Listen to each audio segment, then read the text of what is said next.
আমি প্রত্যেক দিন বলি এটা, সমবয়সী ভালো হইতে দেন, এটা গুরুত্বপূর্ণ। কোনো মানুষের জীবনের সবচেয়ে বড় অভিশাপ একটা অসৎ বন্ধু। সমবয়সী যদি খারাপ হয়, এই ছেলে আর জীবনে ভালো হয়ে উঠতে পারে না। এটা বড় সাংঘাতিক। অসংখ্য ছেলের জীবন নষ্ট করে দিছে তার সমবয়সী, চরিত্রহীন বানায় দিছে। সে কোনোদিন মদের আড্ডা চিনত না, কিন্তু ওই বন্ধু নামের জানোয়ার তারে মদের আড্ডা চিনাইছে। সে কোনোদিন জুয়ার আড্ডা চিনত না, জুয়া কেমনে খেলে বুঝতো না, কিন্তু বন্ধু নামের জানোয়ারে তারে জুয়া খেলা শিখাইছে।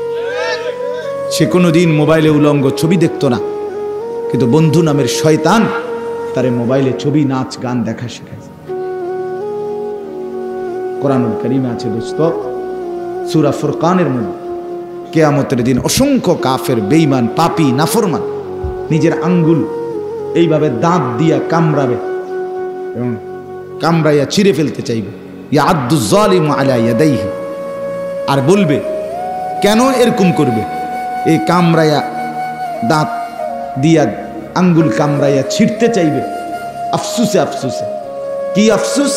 আফসুস করবে, ইয়া লাইতানি লাম আত্তাখিজ ফুলানান খলিলা, হায় দুনিয়ার তাকে যদি বন্ধু না বানাইতাম। এটা কোরআন শরীফের আয়াত। হায় যদি তাকে বন্ধু না বানাইতাম, যে আমাকে অশ্লীলতা, বেহায়াপনা, নারীর নাচ, জিনা, ব্যভিচার, মদ, জুয়া, এক ওয়াক্ত নামাজের কথা যে মনে করায় নাই, ওই অসত্রে, ওই শয়তানকে যদি বন্ধু না বানাই। বিকাল ৩টা বাজে বের হইছে, রাতের 10টায় ঘরে ফিরছে, 7 ঘন্টা বন্ধুদের সাথে ছিল। একটা বন্ধু একবারও বলে নাই যে দোস্ত আসরের নামাজ পড়বা না, মাগরিবের নামাজ পড়বা না, এশার নামাজ পড়বা না। তাহলে এরা কি বন্ধু আসলে? এরা তো শয়তান, এরাই তো ইবলিস। আল্লাহ তো কোরআনে বারবার বলছে শয়তান প্রকাশ্য শত্রু, আদুউম মুবিন, প্রকাশ্য শত্রু। তার মানে শয়তান প্রকাশ্য। তাহলে প্রকাশ্য হইলে কই আমরা দেখি না কেন? এগুলো যে গুনার দিকে ডাকে, গুনার দিকে আমন্ত্রণ করে, গুনার দিকে সহযোগী করে, এই হইল প্রকাশ্য শত্রু। এটাই শয়তান, এটাই। এই জন্য উত্তম সঙ্গী বড় নিয়ামত। আমার গাড়ির ড্রাইভার আজকে 5 বছর আমার গাড়ি চালায়, আমার ড্রাইভার 5 বছরে আল্লাহর কসম চলার পথে আমার জিন্দিগি গাড়িতে। আমার জীবনের হায়াতের খুব কম সময় ঘরে গাড়িটাই বেশি। তা আমার এই 5 বছরে যতবার আমি নামাজের কথা মনে করাইছি, কসম সে তার চাইতে বেশি আমারে মনে করাইছে। আমার উত্তম সঙ্গী, সেই হিসাব রাখছে, ড্রাইভারই খেয়াল রাখছে। আমি হয়তো গাড়িতে বসে ঘুমাইতেছি, ক্লান্ত, কিন্তু টাইমলি জামাতের আগ টাইমে কোন মসজিদে দাঁড়ানো, ওযুর জন্য সুযোগ থাকা টাইম, এটা সে খেয়াল রাখে। এটা উত্তম সঙ্গী কিনা? কত বড় সৌভাগ্য এটা বলে। সেই মনে করায়, সেই উঠায় হুজুর নামাজের টাইম হয়েছে। এই জন্য বাপ, এটা আমি বললাম আপনাদেরকে, ছেলেরা তোমাদেরকেও বললাম, ভাই আলাদা শোনো। সমবয়সীর ডানে বামে তাকাইয়া আগাইতে পারতা না, সে তোমাকে আগাইতে দিবে না। এক হাসি দিয়া, এক দুষ্ট কথা দিয়া তোমারে পিছাই দিবে, পিছাই। আমরাও তো ছোট জীবন পার করে আসছি বন্ধু, শহরে বড় হয়েছি, কুমিল্লা শহরের প্রাণ কেন্দ্রে আমি বড় হয়েছি। কাজে আমি তো দেখছি বন্ধুদের আড্ডা, আমরাও দেখছি নানা রকমের কথা, প্রলোভন, সবকিছুই আমরা শুনছি। এমন একটা যৌবন, ছোট্ট কাল, 16 বছর, 18 বছর, 22 বছর, 20 বছর আমরাও পার করে আসছি। আমার মনে আছে সব, আমার প্রাইমারি স্কুলের স্মৃতি আমার পুরো মনে আছে,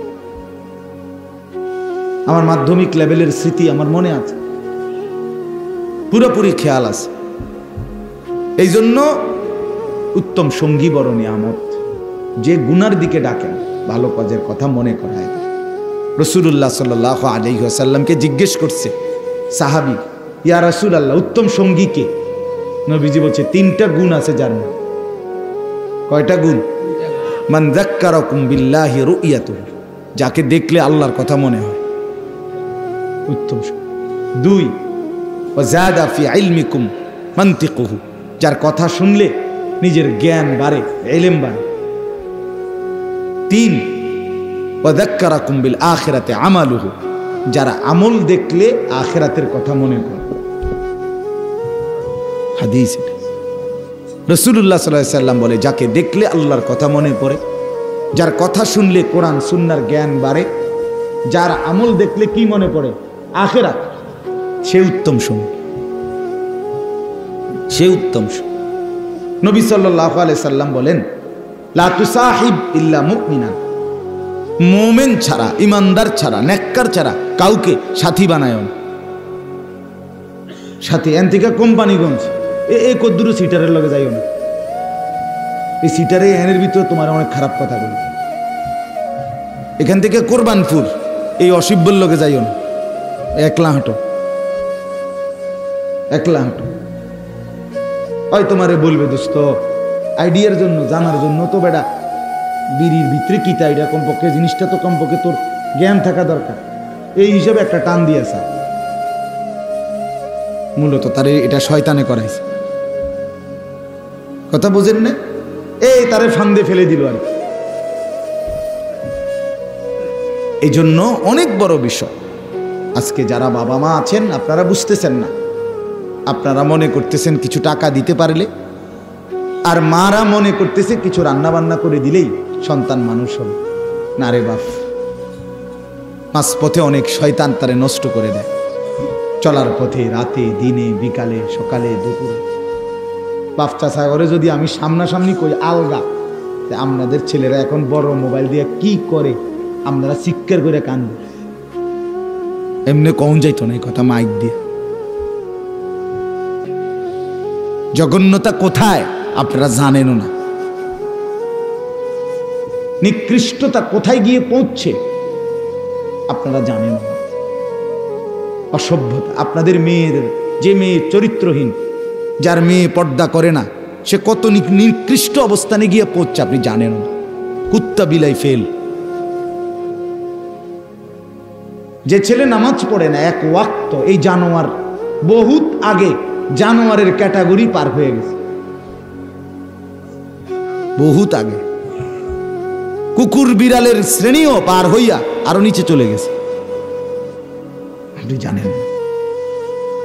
চেহারা দেখেন বেনামাজি সন্তানের, চুলের কোনো হদিস নাই, চেহারার কোনো হদিস নাই, শার্ট প্যান্টের কোনো হদিস নাই, যেখানে মুতে ধরে এখানে পেশাব করে দিতেছে, পেশাব করে কোনো পানি নেয় না, হাসে কি লেগে তাও কইতারে না, হাঁটে কেন, এতক্ষণ ঘুরতেছে কেন, প্রতিবন্ধী, মানসিক প্রতিবন্ধী, পাগল, তার সিরা। আপনি বলবেন একটা ভালো কাজের কথা, হে আসবো, মানে প্রতিবন্ধী যে। হ্যাঁ হ্যাঁ, বাস্তবতা, এটা বাস্তবতা। নাইলে আপনাদের জীবনের ব্যর্থতা দেখেন। একজন বাবা মুসলমান হওয়ার পরে আপনার ঘরে 16 বছরের ছেলেটা এক ওয়াক্ত নামাজ পড়ে না, এত বড় জানোয়ার মুসলমানের ঘরে কেমনে ঘুমা? কথা কন না কেন?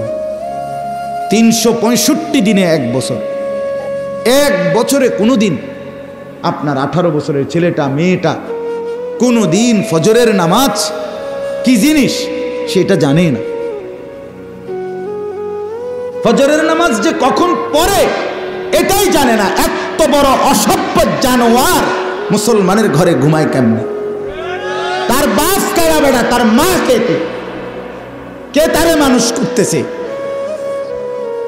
এই বাপ তোমার জীবনের সার্থকতা কি? তুমি জীবনে কি অর্জন করলা? এই জানোয়ার। কথা বলেন না কেন? বলেন যারা এ জবাব দেন। জিন্দিগি মানে কি? জীবন মানে কি? পাঙ্গাসার তেলাফিয়া? হ্যাঁ, জিন্দিগি মানে ফুলকপি আর ফাতা কপি। জিন্দিগি মানে বন বিড়ি।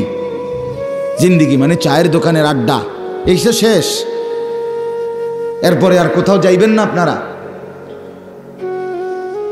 এরপরে যাইতে হবে না কোথাও। তো ছেলে নামাজ পড়ে না যে কি বলবেন?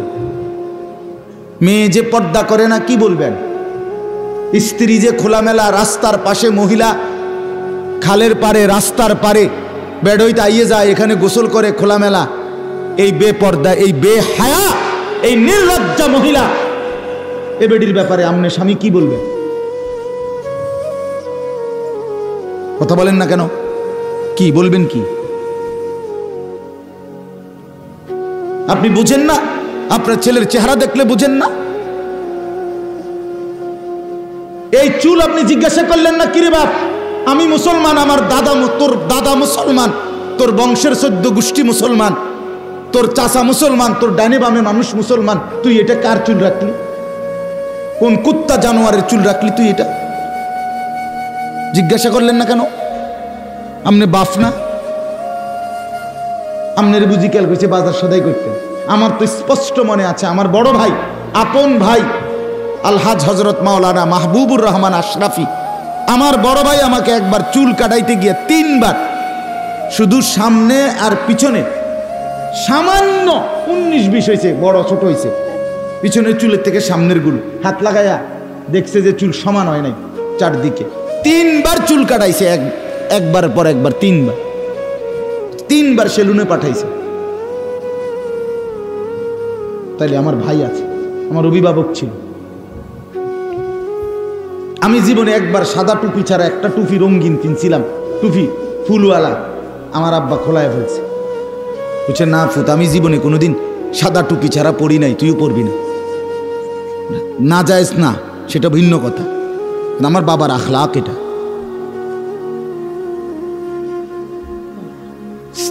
আজকে আপনারা টোটালি 12 বছর 14 বছরের ছেলেগুলো লাওয়ারিস। কোনো মা বাপ থাকলে এরকম হওয়ার কথা না। অভিভাবক যদি নজর রাখতো, মা বাপ পাগল হইয়া কাঁদতো, পাগল হইয়া মাটিতে গইরাইয়া কান্দার কথা, হায় আমার ছেলে 1 ওয়াক্ত নামাজ পড়ে না, আমার জীবনের আছে কি আর? আমার স্ত্রী পর্দা করে না, আমার জীবনের আছে কি আর? আমার আর ইজ্জত রইল কি? আমার মেয়ের পর্দা, আমার মেয়েটা 16 বছরের, আমার মেয়েটা রাস্তায় বাইর হয়, এলাকার সমস্ত লম্পট ছেলে খারাইয়া মতে, এই অসভ্য জঙ্গলিরা আমার মেয়েটাকে উপভোগ করে, আমার মেয়েটাকে লোভের নজরে তাকায়। এক চাইতের লাঞ্ছনা বেটা, তুই মরে যাস না বেটা, মরে যাও না কেন তুমি? এত বড় বেইজ্জতির পরে আমার মেয়ে কোলে পিঠে করে, যাকে আমি মানুষ করলাম, আমার একটা 2 বছরের মেয়ে আছে, কথার কথা, এই মেয়েটা রাতের 2টা 3টা বাজেও যদি আমি ঘরে ফিরি, সব সময় জেগে থাকে। যতক্ষণ আমি গিয়া বাসায় না ঢুকি, আমার মেয়েটা ঘুমায় না। রাত 2টা, আমার ড্রাইভার সব সময় দেখে এটা, রাতের 2টা বাজে গিয়া বাচ্চাটাকে জড়ায়া ধরলে, আদর করলে, আমার পাশে নিয়ে শোয়াইলে তুই ঘুমে। তা আমি এতটা যত্ন করে যে বাচ্চা মানুষ করে, প্রতিটা মা বাপ এভাবে কষ্ট করে নাই? তো বিনিময়ে আমার মাইয়া এখন বাজারে বাজারে ঘুরবো, মানুষের বেড হইতে চাইবো, ফোলাই নিয়ে, আমি তাহলে বাচ্চা রইলাম কেন? হ্যাঁ, বলে আমি পারি না। তো না পারলে আপনি ছেড়ে দেন, এই পরিচয় ছেড়ে দেন, স্ত্রীকে বলেন আমি তোমার লোকে পারলাম না, বাকি তোমার উপরে আমি সন্তুষ্ট না, মনে রাখো। রসুল বলে এ বেডিরে কইও জাহান্নামে যাওয়ানোর জন্য যাতে রেডি থাকে। যার স্বামী অসন্তুষ্ট, তার ওই মহিলার ঠিকানা কোথায়? হ্যাঁ, তামনিটা কোন? যে বিবি তুমি পর্দা করো না, তুমি 1 ওয়াক্ত নামাজ পড়ো না, তো মনে রাখো আমি তোমার লগে ফাইলাম না, হয়তো কুলাইতারলাম না, বুঝাইতারলাম না, তুমি আমার কথা শুনলা না, তবে এটা মনে রাখো আমি তোমার প্রতি অসন্তুষ্ট, আমি তোমার প্রতি আর কোনোদিন খুশি হইতে পারলাম না। এটাও যদি বলেন তো বেডির জাহান্নামে যাইতে আর অসুবিধা হইতো না।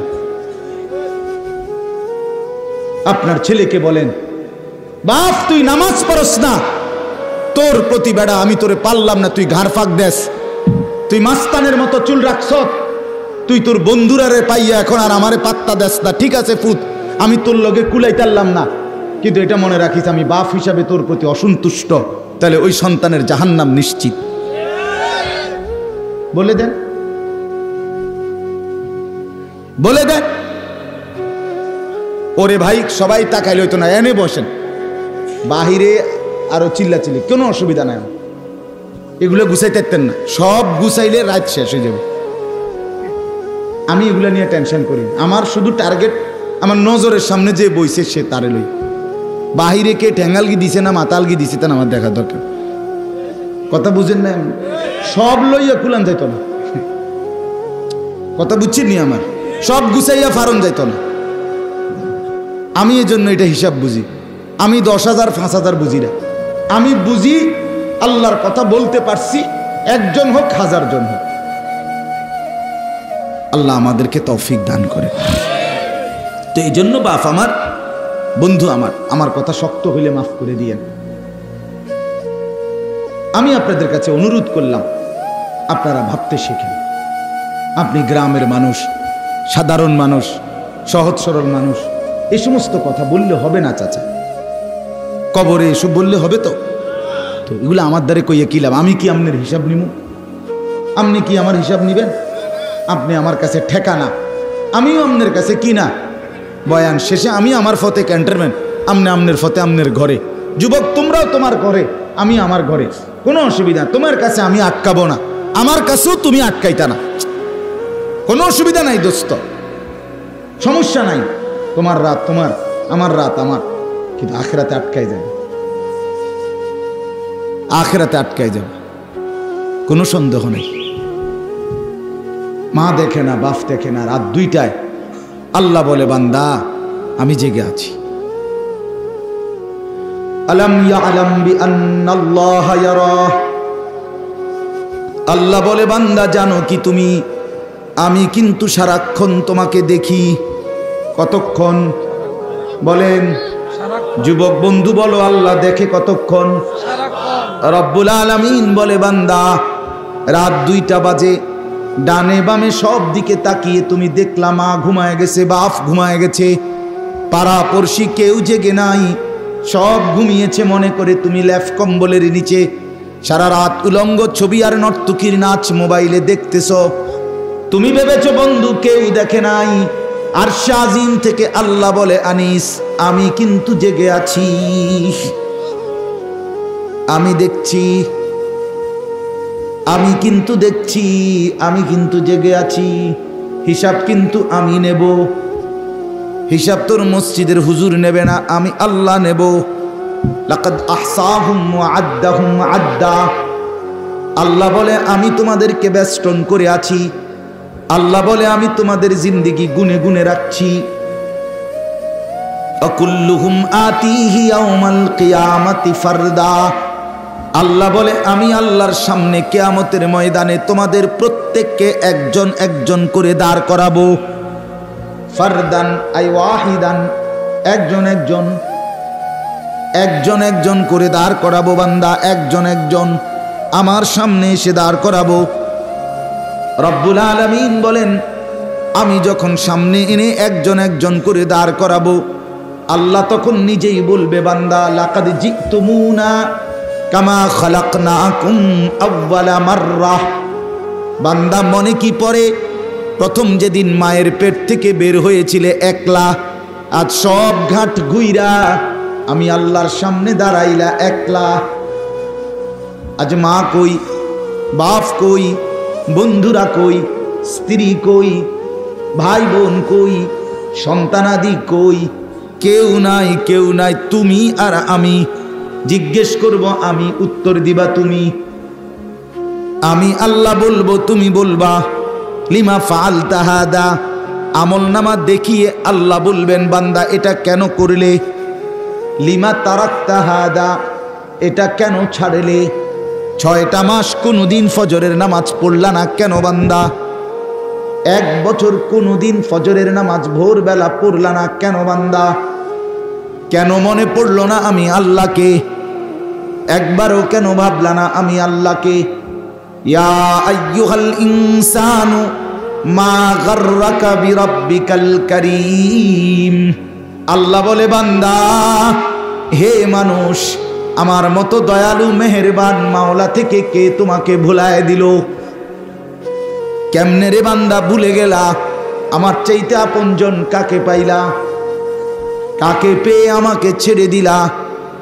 আজকের সারাদিনে যুবক বন্ধু তোমরা যারা এক ওয়াক্ত নামাজ পড়ো নাই, তোমাদের যাদের কপালে একটা সেজদা নাই, তুমি মানুষের বাচ্চা হইলা কেমনে?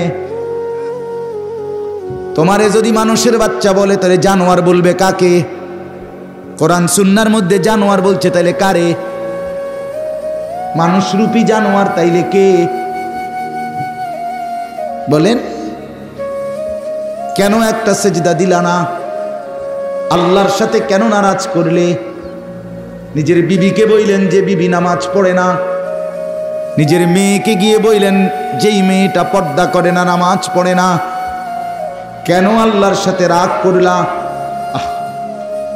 মা গাররাক, মা গাররাক। আল্লাহ বলে কি হলো বান্দা, কেন আমাকে ছেড়ে দিলা? আমার মতো দয়ালু মুনিব আর কাকে পাইলা? কেন ছেড়ে দিলা? এই জন্য দোস্ত আমার, বন্ধু আমার, বাপ আমার, রাত অনেক গভীর। আমি আপনাদের কাছে অনুরোধ করছি, ভাবতে শিখে, ভাবতে শিখে। গ্রামের বলে, সাধারণ বলে নিজের খামখেয়ালি করেন। আপনি মূর্খ না, পড়ালেখা করেন না, এটি কোনো কথা? আপনি সরু সরে আনা পড়েন না, আপনি আল্লাহ বোঝেন না, কথা বলেন না কেন? আপনি কলমে না লিখতে পারেন না, আমি এডি নিয়ে আপনাদের কইছি, আপনাদেরকে আমি সরু সরে আনি শিখাইতে আছি। আপনাকে তো আখেরাত বুঝাইতেছি, আখেরাত বুঝবেন না কেন? পরকাল বুঝবেন না কেন? এই জন্য আমরা প্রত্যেকেই গুনাহ ছেড়ে দেই, আল্লাহর ইবাদতে অভ্যস্ত হই। ছেলেকে বলেন, মেয়েকে বলেন, স্ত্রীকে বলেন, নিজেকে বলেন, খামখেয়ালি করেন না, গাফলতি করবেন না। ওলামায়ে কেরামের চেহারার দিকে তাকাইয়া সরাসরি আন্তরিকতা নিয়ে কথা শুনলে আল্লাহর কসম খুব অল্প সময়ের ভিতরে মানুষের পরিবর্তন হয়। আপনি আপনার মসজিদের ইমাম সাহেবের বয়ান ওনার দিকে তাকাইয়া থেকে শুনলেন, 6 মাসের ভিতরে আপনার চলাফেরার মধ্যে পরিবর্তন আসবে। আমি পরীক্ষিত বললাম, শর্ত হলো তাকাইয়া শুনবে। ইমাম সাহেব ওয়াজ করে, আমনে সামনের কাতারে বৈশা এরম করে বেয়ারাম, মনে যেন বর্ষি দিয়া মাছ ধরে, ফালতু। অথচ এই বুড়া মিয়া সাদওয়ানে বেড়ার জোশের ঠেলায়, কথার ঠেলায় মানুষে আতফাও ধরে। আল্লাহ দোয়াই আপনি কুদ্দুর চাচা, আপনি কুদ্দুর থামেন, আল্লাহ দোহাই চাচা, কে হুনে কার কথা? চাচার কুদানি দেখলে জোয়ানেও ফেল। কিও ওইখানে আপনার ঘুম আসে না কেন? 3 ঘন্টা ধরে বসে গপ মারতেছেন, আপনি দিয়ে কুদ্দুর হাইও ওঠে না, কুদ্দুর ক্লান্তিও আসে না। আল্লাহর ঘরে ইমাম সাহেব কি 2 ঘন্টা ওয়াজ করে জুমার বয়ান? 1 ঘন্টা 40-45 মিনিট গড়ে, 40 মিনিট, আধা ঘন্টা 40 মিনিট মাত্র। এই কদ্দুর ভিতরে আপনি ঘুমাইতে ঘুমাইতে মাটির সাথে মিশে যাইতে আছেন। ঘটনা কি? মূল কারণ হইল উনি জানে ওনার দিলে এটি আমার লাগবে না। এগুলো হুজুরের সমস্ত কথা, এটি আমাগো বিষয় না, হুজুরের বিষয়। আমি আল্লাহর রহমতে খাইয়া পইরা ভালো আছি, বুঝেন নাই? 3 ফুট বিদেশ, বাইত আল্লাহর রহমতে গদ্দুয়ার আছে, বাজার সদাই চলতেছে, পান, বিড়ি, বন, চা, বিস্কুট, ফল ফলাদি, ভাত মাছ খাইয়া ভালো আছে, খালাস, উনি তৃপ্ত। আরে বাপ, জিন্দিগি তো এখানে শেষ না, জীবন তো এখানে শেষ না। শুধু দুনিয়া আপনি ভালো আছেন এর নাম তো ভালো থাকা না। এখানের ভালো থাকাও স্থায়ী না, এখানের কষ্টে থাকাও স্থায়ী না। এখানে যে হাসতেছে সেও চিরস্থায়ী হাসবে না, এখানে যে কাঁদতেছে সেও চিরস্থায়ী কাঁদবে না, কাঁদবে। আজ রাত যার বাসর রাত, তারও ভোর হয়ে যাবে। আজকের রাত যার জেলখানার রাত, তার রাতও কি হয়ে যাবে? ভোর হয়ে যাবে। পৃথিবী কারো জন্য থাকবে না, আখেরাত আছে, কবর আছে দোস্ত। এখানে আমরা দুনিয়াতে আপনি আমারে বাদ দিয়া, আমি আপনারে বাদ দিয়া চলতে পারবো। আপনি আমারে পাশ কাটাইয়া চললেন, আমি আপনারে পাশ কাটাইয়া 9 কইরা চললাম। আমার ওনারে পছন্দ হয় না, আমি আরেকজনের কাছে গেলাম। আরেকজনের পছন্দ হয় না, আমি আরেকজনের কাছে গেলাম। এটা তো হইতে পারে, দুনিয়া তো এমন হইতে পারে বাপ। কিন্তু মৃত্যুকে পাশ কাইটা চলা মৃত্যুকে এড়িয়ে চলা সম্ভব কি? স্বীকার করেন আর নাই করেন, হাসতে থাকেন আর কাঁদতে থাকেন, গুরুত্ব দেন আর ফালতু ফাইজলামি করেন, যাই করেন, মৃত্যু আপনাকে গ্রহণ করতেই হবে। তাইলে যেটা চিরবাস্তবতা, নিরেট সত্য, যে সত্যকে এড়াইবার কোনো সুযোগ নাই, সেই সত্যকে অস্বীকার করে যুবক বাপ কেউ বোকামি করলে হবে না। একবারে যত চালাক, মনে করেন পৃথিবীর কেউ তোমারে বুঝলো না ভাইয়া, কেউ ধরতে পারলো না, তোমার কোনো অপরাধ কেউ টের পাইল না, অসুবিধা নাই, তারপরও নির্দিষ্ট হায়াত। ঠিক কিনা বলেন না? দুনিয়ার কেউ আমারে বলার মতো সাহস করল না, আমি এত বড় বাহাদুর হইলাম, ঠিক আছে, তারপরেও হায়াত নির্দিষ্ট। হায়াত নির্দিষ্ট। পৃথিবীর সব ক্ষমতার মালিক হইল নির্দিষ্ট, আমি হায়াত আমার শেষ হয়ে যাবে। পৃথিবীর কোনো ক্ষমতা আমার না থাকলেও আমার হায়াত কি হয়ে যাবে? কুল ইন্নাল মাউতাল্লাযী তাফিররুনা মিনহু ফাইন্নাহু মুলাকীকুম। আল্লাহ তাআলা বলেন, নবী বন্ধু আমার, আপনি বলে দিন, মৃত্যু থেকে তোমরা যেখানেই পলায়ন করো না কেন, সে তোমাদের সাথে নিজেই মোলাকাত করবে। ফাইন্নাহু মুলাকীকুম, মৃত্যুই তোমাদের সাথে মোলাকাত করবে। তার মানে তুমি মৃত্যুর থেকে আড়াল হইতে পারবে না। আইনামা তাকুনু ইউদরিকুমুল মাউত ওয়ালাউ কুনতুম ফি বুরুজিন মুশাইয়াদা। আল্লাহ বলে, যদি তুমি এমন একটা দালান বানাও, যেই দালান অনেক উঁচা, অনেক উঁচা, কেউ এটা ডিঙ্গাইতে পারবে না, যেই দালানের চারদিকে এবং উপরে কোনো দিকে একটা ছিদ্র নাই, একটা পিঁপড়া ঢুকার জায়গা নাই, রব্বুল আলামিন বলে সেই নিশ্ছিদ্র সুউচ্চ দেওয়ালের বেষ্টনী ভেদ করেই মালাকুল মউত, মৃত্যু তোমাকে নিয়ে আসবে। আইনামা তাকুনু ইউদরিকুমুল মাউত ওয়ালাউ কুনতুম ফি বুরুজিন মুশাইয়াদা। তুমি কোনোভাবে আড়াল করতে। গতকালকে ছেলেরা, বাপ আবারও বলছি, ছেলেরা আল্লাহর দোহাই, এটার ভেতরে বৈশা ভাইয়া কথা কইও না, বুট খাইও না, আমার অনুরোধ দোস্ত। আমি একবারে হাতে গোনা অল্প কিছুক্ষণ সময় কথা বলতে চাই, এনে বৈশা বুট খাইও না দোস্ত আমার। তুমি বুট খানা যদি তোমার বাকি থাইকা যায়, তুমি প্যান্ডেলের বাইরে গিয়া খাও, আমার কোনো আপত্তি নেই। তোমার মোবাইল টিফা যদি বাকি থাকে, যাও তুমি বাইরে চলে যাও দোস্ত, কোনো আপত্তি নেই, তুমি যেখানে ইচ্ছা তাই করো। কিন্তু নজরের সামনে, চোখের সামনে যারা, তারা আমার আমানত। আমার চোখের সামনের এই শ্রোতাগুলো আমার জন্য কি আমার, এদের প্রত্যেকের দিকে নজর রাখা এইটুকু সময়ের জন্য আমার জিম্মাদার, আমার দায়িত্ব এটা, এদের পরিবর্তনের চেষ্টা করা। আমার উস্তাদ আমাকে বলছিলেন, হযরত মাওলানা এরশাদুল্লাহ রাহমাতুল্লাহ আলাইহি, আমার একজন উস্তাদ ছিলেন, মারা গেছেন, অনেক প্রিয় উস্তাদ ছিলেন। জোহরের নামাজ মসজিদে জামাতে পড়ছে, ওইরা মসজিদে বসে বসে তাসবিহ পড়তেছে, এই অবস্থায় ঢুলে পড়ছে, এরপরেই মারা গেছে। তো এই হুজুর বলছিলেন, আনিস, আল্লাহর কথা যখন বলবা মানুষের সামনে, মনে মনে ভাববা এগুলা তোমার উম্মত না, তোমার নবীর উম্মত। আর এটা মনে করবা তোমাকে যেন আল্লাহ রসুল বলতেছে, আনিস এগুলো আমার উম্মত, আমার কথাগুলো তুমি একটু এগরে বুঝাইয়া বল।